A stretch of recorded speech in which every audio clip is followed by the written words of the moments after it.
Welcome back, everybody. Well, today we might get to do a little bit of everything if it all goes planned. First, go get a load of gravel with the truck. It's super dewy out right away this morning here. It's like 7:30. I cut my worst field the other day. Put some knives in the cutter. We're gonna go cut that last field of barley, and maybe we're gonna go bale a little hay. I got about 70 acres down right now, so that's what's happening on Ranching Sodak.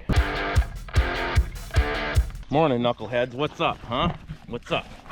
What's up?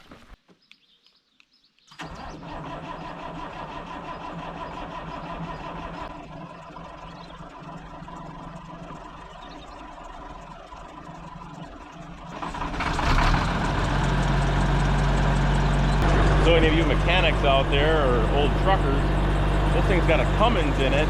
It acts like it can't get fuel up right away, and it cranks and cranks and cranks and cranks and cranks, and then it'll start. Any ideas? Put them in the comments.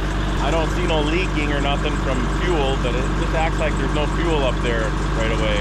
Our weeds are starting to curl up that we squirted the other day, so that's good.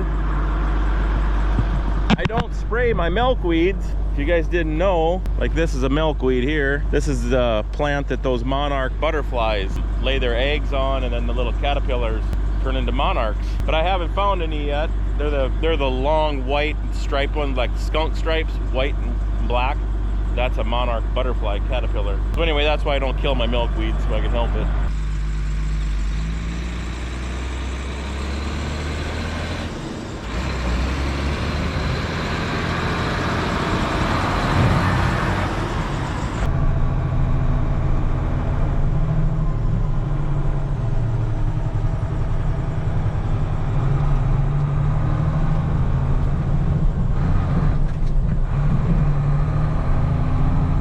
Grabbing the gears.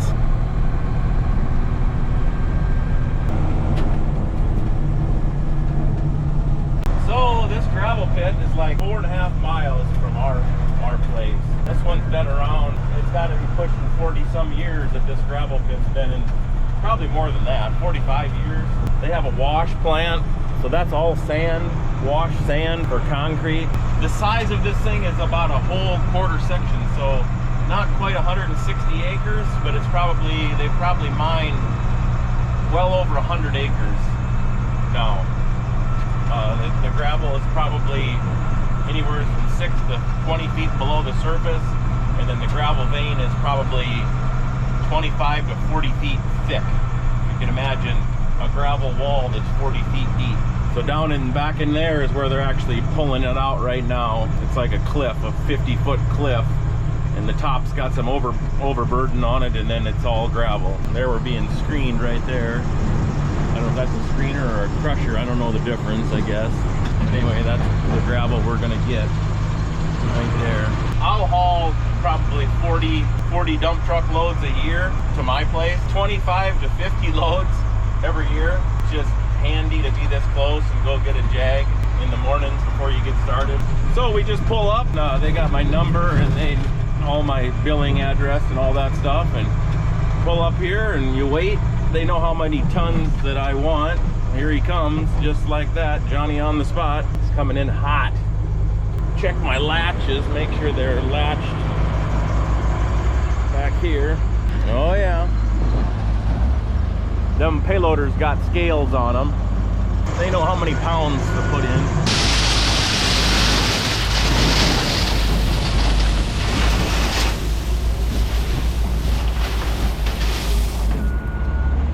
One more half a scoop and we'll be good to go. Got the beep, gives us a little horn honk, and we're out of here.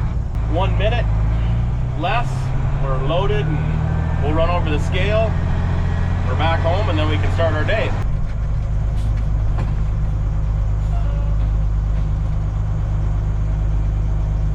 I don't suppose you guys can see the scale. Oh, we're a little light today. I'm gonna see if I can sneak up here. 49,200. We got the green light.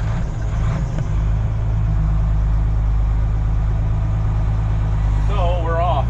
That unlocks your back, and this hoists her up. Gotta have her in neutral.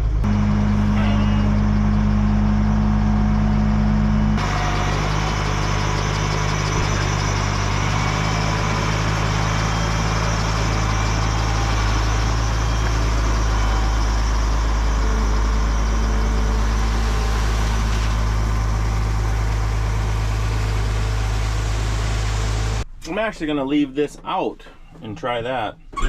Leave the fuel shut off, turn it back on when I'm gonna go to start it next time. Anyways, trucking's over for the day. Let's go check these knives out on this cutter. Like I said, I cut one of the worst fields I have yesterday. Full of gopher mounds, full of rocks. It was all dry. They blew through, so the head's clean. But we bent up some knives as we were cutting, and so we gotta flip some over, check it over. We're gonna go cut that barley. It's not gonna need to be perfect, the blades for that, because that'll cut pretty easy. We'll see what we find here. Otherwise I might just sharpen some with the grinder too, if they're halfway straight. Like some of them they look like they're bent a little bit. I don't know. This one's pretty dull looking. Anyways, let's get the air hose, we'll blow it off. Anybody see where I put that blower deal for the hose? Somebody put it away. That's why I was having a hard time finding it.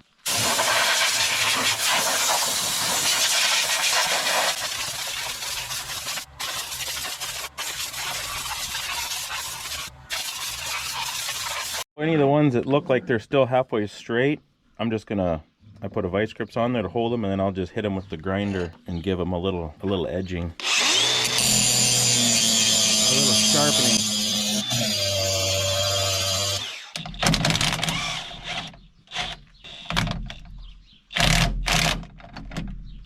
Okay.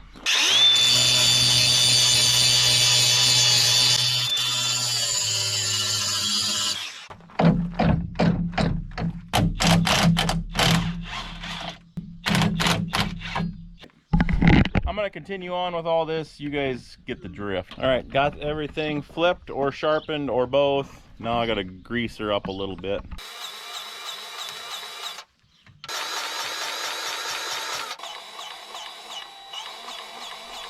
Well, I found a couple more grease zerks, so that's always nice. I think I'm gonna blow the air cleaner out. I don't typically do that, I just put new ones in, but this thing hasn't had a lot of hours on it. And in the book it said they had done it like 30 hours ago before I got the machine.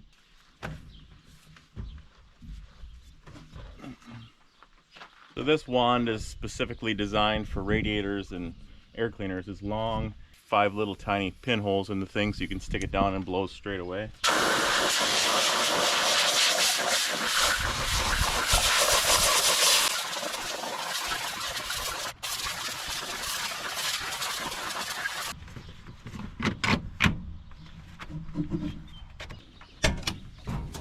Hello? What's going on? All right, we're gonna go fuel her up and we'll go get into that barley. Shout out. Farmer Tyler gave me a shout out. You guys watch Farmer Tyler? He's out in California. Not sure where, I think Northern California, but I'd like to find out. It'd be nice to go visit him sometime. Preferably in the wintertime, for me. Who else? How about that Wild West Trucking? Is it Wild? I think it's just Wild West Trucking. That guy's pretty cool. Anyways, let's roll. Somebody dumped a bunch of gravel in my driveway. I could barely get out of here. We'll get that leveled out later.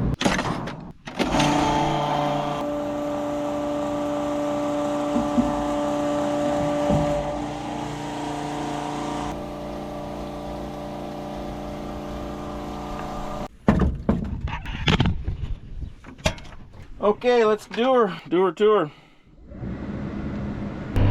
Ellie got these all gathered up. If you're keeping track, that first field did 4.6 bales to the acre, 70-inch bales. And then the first barley field did 4.4. It's tonning up pretty nice, boys and girls. Barley field is 52 acres, so hopefully we got 225 bales coming our way. I think this one's just as good, if not maybe better.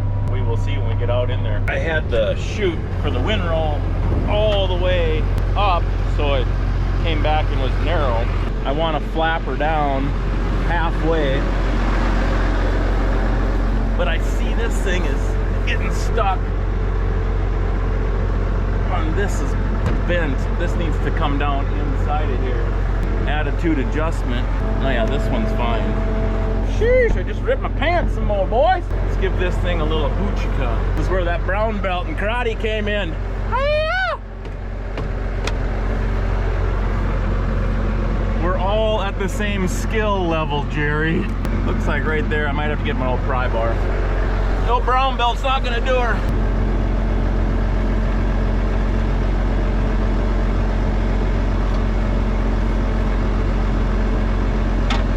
Honey! Shooting it straight down. I don't know. I kind of had mixed feelings about that because it got rained on, and I wish it would have been up in a little bit more of a windrow, protect more of that green color, or you know, from the bleaching. But so I'm gonna go halfways in between, and we'll see how the crimping is. I might have to take some of the crimp off too.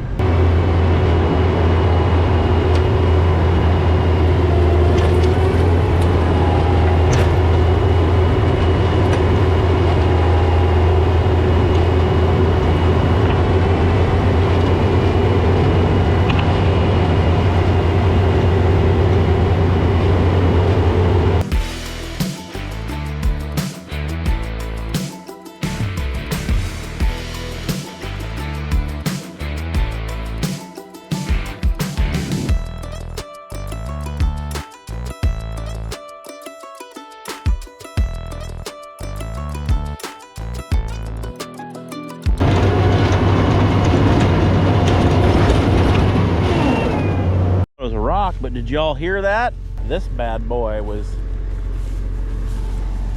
about to get scooped up. Must have been when we did this gate. Actually, I should go throw it on top of this rock pile. Outside rounds are always kind of the dangerous ones, so we'll let you resume.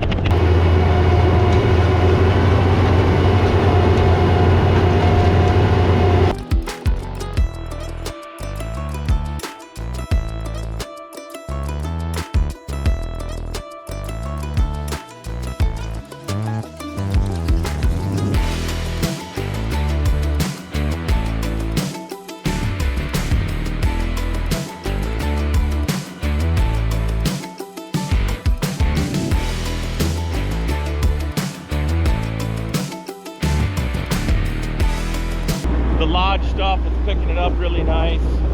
This field looks better than the other one.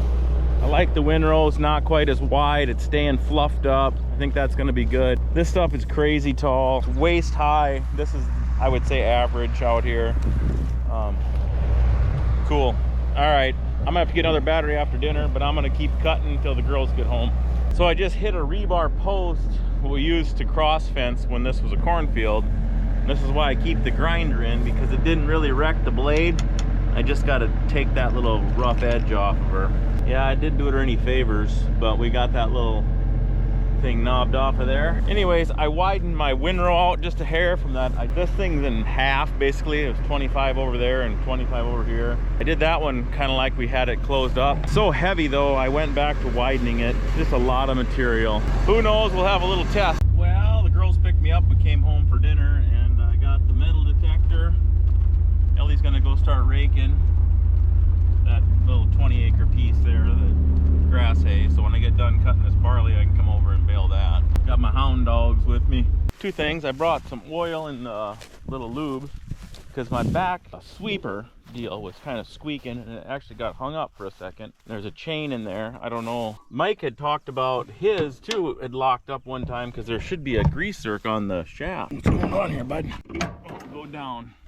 This thing appears to me like this is a wiper motor or some type of a window, electric window opener, and then they've put a sprocket on here. For some reason, I don't know if there's a bearing in here or just the shaft, but it's squeaking. So we're gonna squirt some stuff on there when it's running. First, let's go over here. This is where that I hit that rebar post. I brought the metal detector.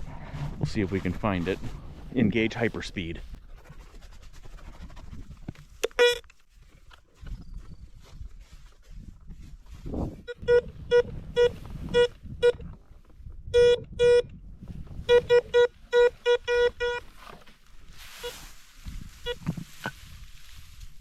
There she be. Chewed her right off. I don't know, this is a really cheap metal detector. I bought it probably 10 or 15 years ago looking for a fence and pliers. I've used it for so many things. I've dropped little cotter a lot of little cotter pins out of a log chain in the grass, a bolt, special bolts. She's came in handy. She's paid for herself, I know that. First we'll just put some on the chain.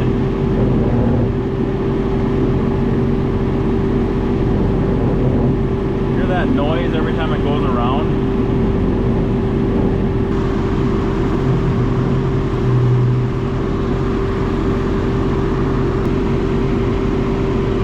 It quit. I don't know where I squirted. Anyways, there we go. Oh, she's nice and quiet going around in there. Not sure what we did. We lubed her up though. All right, let's go. Start cutting again. Another epic time lapse.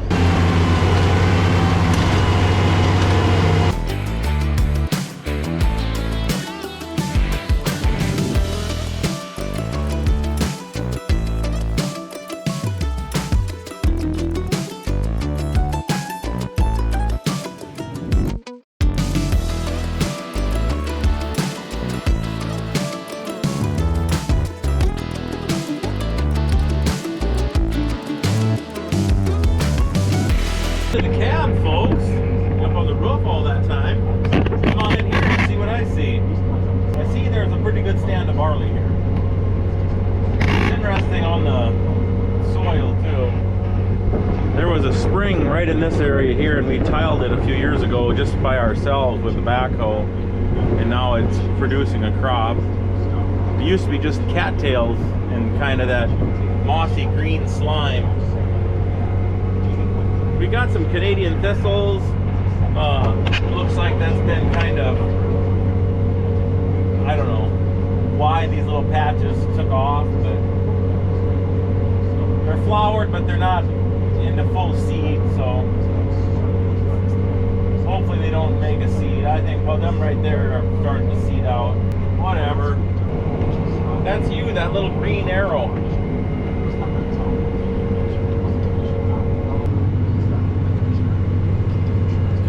Keep an eye out for those doggos.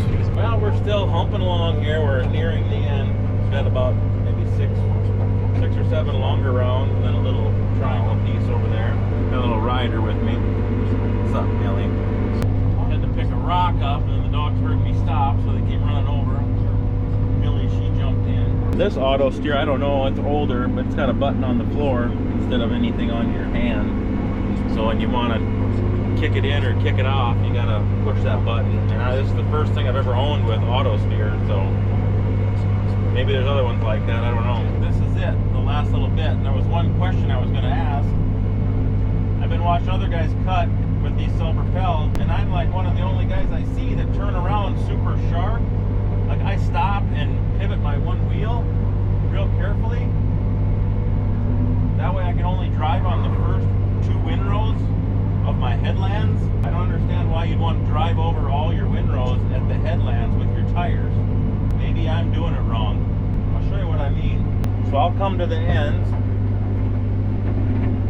I'll raise her up. I get this tire in between the two windrows, and then I kind of just turn him like that. Keep him in the dirt. So then I don't even drive over any windrows.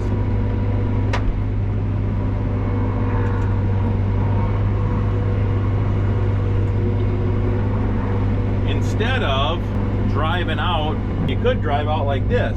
You know, you could drive out way out here, drive over the first one, drive over the second one, drive over the third one. But I'm still pivoting my tire. I guess I would have to turn that way, make a big loop. I don't know. I just like how these things are so fast on the corners. Well, anyway. This is it, boys. They're the last little bit. Now we'll go hop in the baler. Ellie got that stuff raked, so there we go. So yeah, leave it in the comments. Let me know how you turn your corners with these things. I keep them pretty tight when I do it. Then the other thing that I've done, which I don't do all the time, but I have done, is ran this windrow back through the conditioner to fluff it all back up. Well, I don't know. That way it's like we were never here. All the windrows are fluffed. I shut the head off now, so I think I'm done for the day. Anyway, let's head to the baler. You guys ready to go find the baler? Get into that now, huh? 6 o'clock. CEOs of the banks have already been, probably got a round of golf in. Us cheeseburger makers got to go and start the evening shift now. Stay in school, kids, stay in school. There's the field in question. Man, that looks nice. It's gonna be the first hay with no rain on in a while, boys. Nice. Nobody working here either, huh? Okay. Let's do this.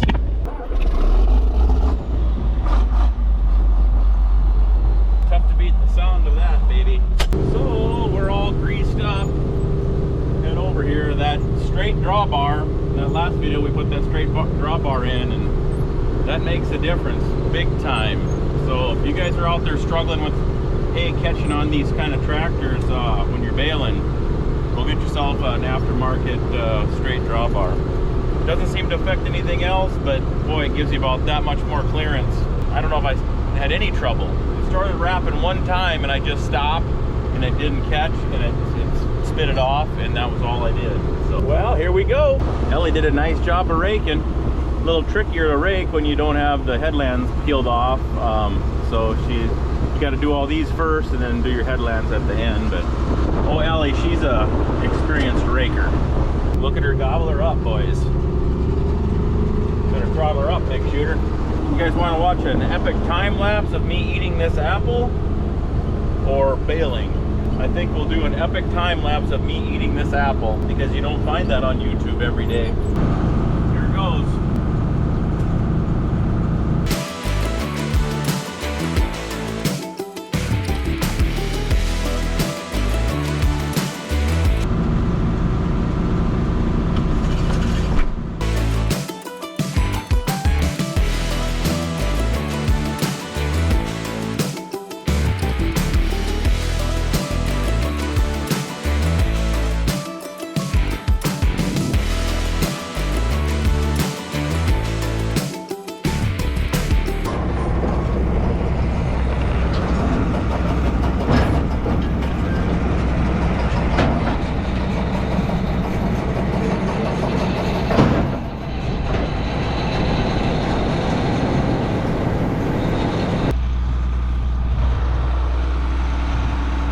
I'm running out of battery.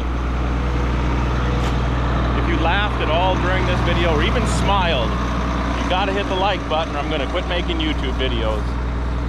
Thanks for tuning in, and we will catch you on the next one. Peace.